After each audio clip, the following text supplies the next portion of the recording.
Magandang araw mga kababayan at sa aking mga kabatang kasaway. January 24, 2025, alas 4 na ho ng hapon. At ang atin nung parating na barko ay ang ating Starlight Annapolis. Umaatra ka na po. Kung nakikita nyo, ang dulo ng ating Calapan Port ay kakaunti ho ang pila ng sasakyan.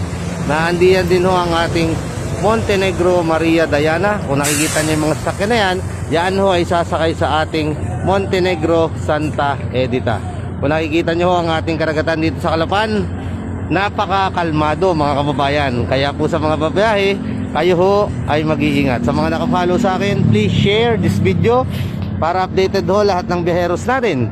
At sa mga hindi pa ho nakafollow, please follow my Facebook page, Batang Pasaway Vlog, para updated ho kayo sa mga ina-upload kong video. At sa dulo po ng pulo, din ho sa Calapan, tanaw na rin ho ang ating parating na isa pang Montenegro. At kung nakikita nyo, ang atin hong paskat nagsasakayan na rin ho yung mga sasakyan. Maya maya lamang ho ay aalis na rin. Mag-iingat ho kayo sa biyahe.